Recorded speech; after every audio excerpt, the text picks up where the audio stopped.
This is the Stock Day Podcast, sponsored by InvestorsHangout.com. Subscribe to us on iTunes and YouTube to stay up to date on penny stock news and interviews. Public information on OTC, pink sheets, and microcap stocks from around the world. Here's your host, Everett Jolly. On today's show, I'm bringing back a returning guest. He was on my show back in November. We're talking about Route1 Inc., the trade on the OTCQB. You can find them under the ticker symbol ROIUF. If you're up there in Toronto, you can find them on the TSX Venture under the ticker symbol ROI. And with us today is the CEO and director of the company, Tony Busseri. Tony, welcome back to the show. Everett, thank you. Good to be here. You know, what a year for you guys. I mean, literally, you should take a bow. Revenues on, and I think on all the fronts, you guys crushed it. That being said, go ahead and summarize, if you would, for 219, and maybe highlight some of the specifics that you felt that you guys did really well at. Sure. Everett, and to our listeners, I guess the first thing for us that comes to mind is that, wow, what a transformational year. And specifically, I'm speaking to, that PCS Mobile acquisition that we closed on June 28th, about 6 months ago.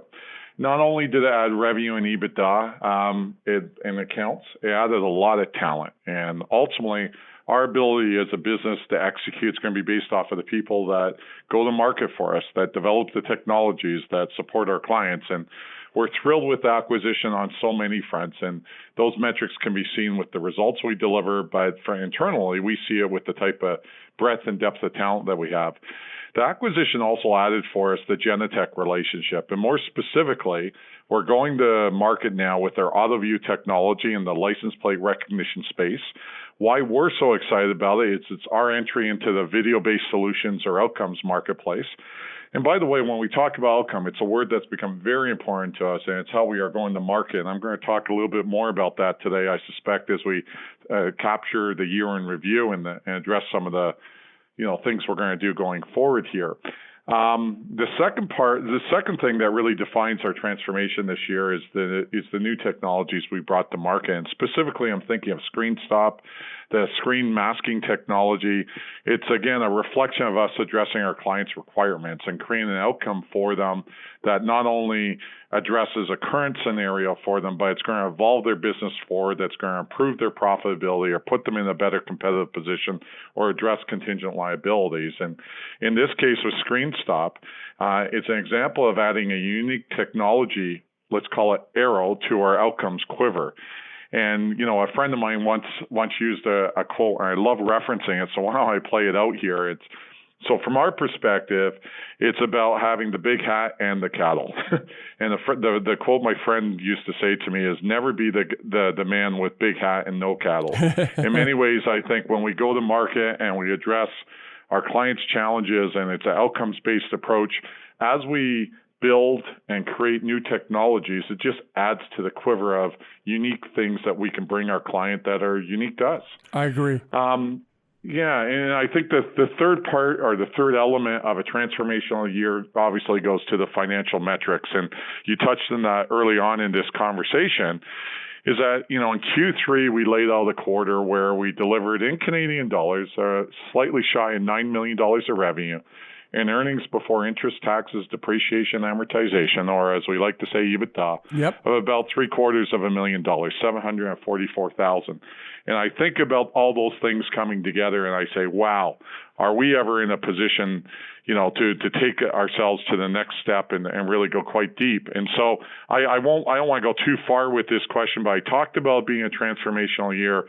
What else was it for us? We strongly believe that the new go-to-market or outcomes-based approach to selling is going to be really, really productive for us. We want longer, deeper relationships with our clients.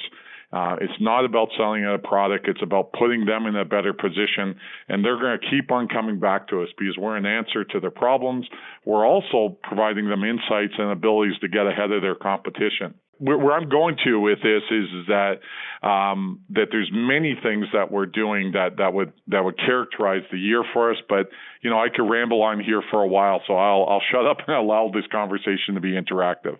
All that being said, what trends are you seeing with the government and enterprise usage of their data to create better incomes? And take it a step even further, are the trends the same for government as it is for enterprises?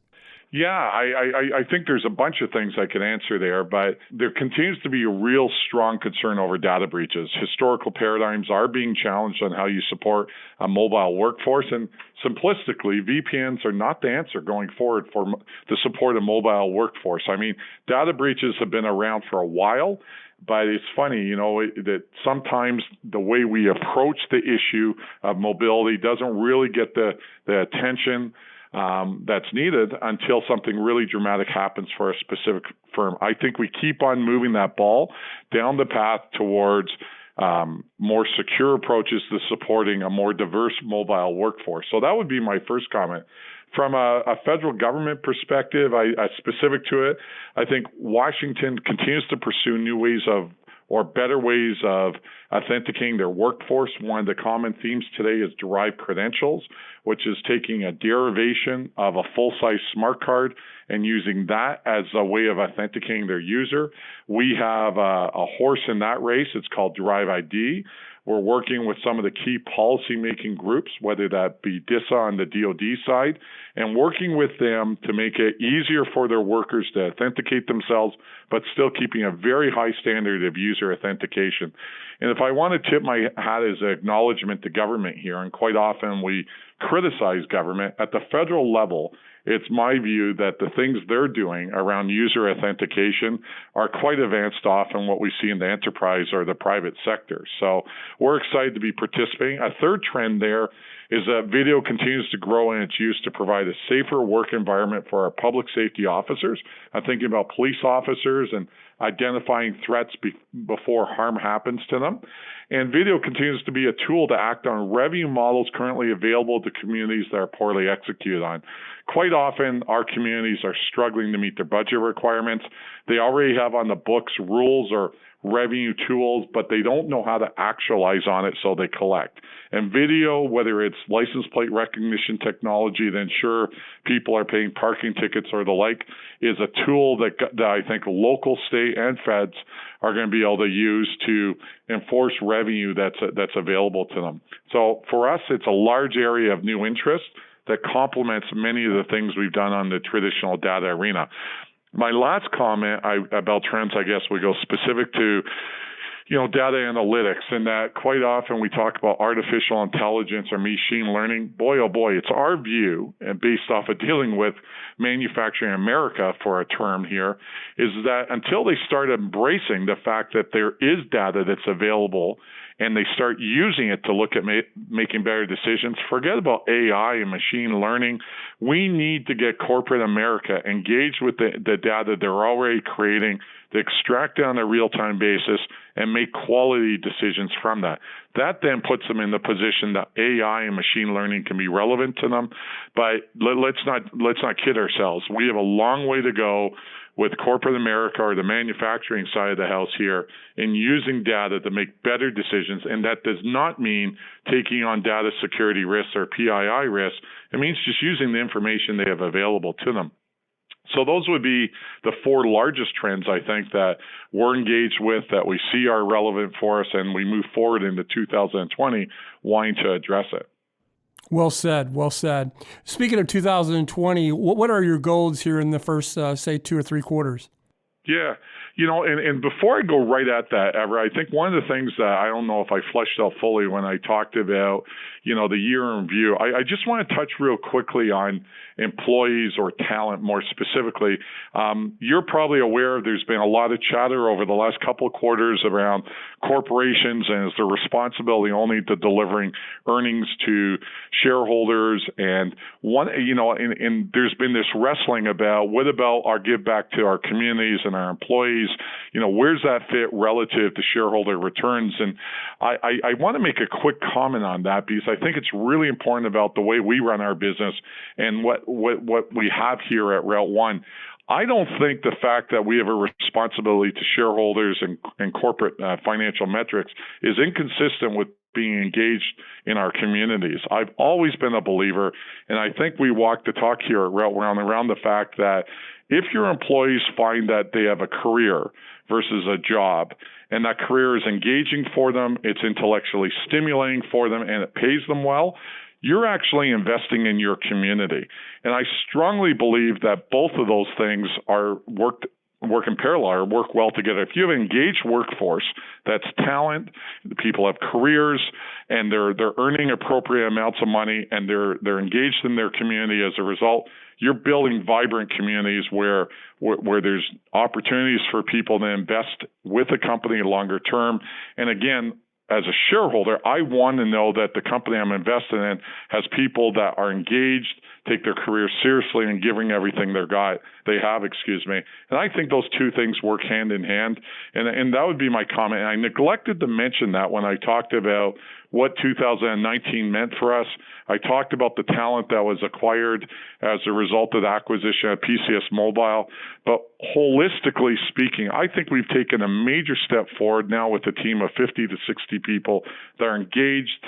As much as we have great technology, we have super people, and we really feel our give back is through them, and therefore the impacts they're going to have on their community. Sorry about that, but I felt that was an important statement there. So on our goals for 20, we want to continue to invest in people. And specifically, we're going to grow. And how do we invest in people? We buy other companies, we integrate them in, or we continue to expand our presence through organic growth across America in providing outcomes-based solutions using data. So what can shareholders expect from us? Organic growth and acquisitions. Things we did in 2018 and 19 will happen in 20. We will build and acquire additional companies. So I think it's fair to say that we would expect to end the year somewhere between 60 to 75 million in run rate revenue, and that the margin would be 6 to 9% EBITDA in that range, similar to what we've delivered in different quarters this year. So we're going to leave this year big. We're going to leave, the 2020 year, hopefully quite a bit bigger than we are today. Combination of acquisitions and organic growth. So we're thrilled the way 19 ended. We look forward to having this discussion a year from now and talking about how we met or exceeded these goals.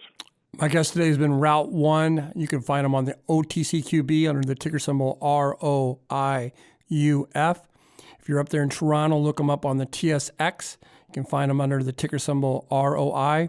You've been listening to the CEO and director of the company, Tony Busseri. Tony, I want to thank you for supporting us, supporting the show and everything. I believe that 2020 is going to be a great year for you guys. In closing, is there anything that you didn't get a chance to say that you would like to mention? Well, I bet I already took the third part of our discussion and added in something. Look, I like the questions you've set out for me. I think Route1's a vibrant, growing company. It's in the right space at the right time, dealing with data to build better companies, whether that could be government, whether it be enterprise. I look forward to delivering for our shareholders, and keep an eye on us. A lot of good things going on here. Tony, thank you so much. Happy holidays. I wish you nothing but the best out there. I'll see you sometime next year. Merry Christmas. Thank you, Everett. This program is entirely sponsored and produced by La Jolla Media, LLC, which is responsible for the content. The opinions and information provided on this program are for educational and research purposes. Stock Day encourages all listeners of this program to do their due diligence and research when determining investment strategies that will work for them, or to seek the assistance of an investment professional.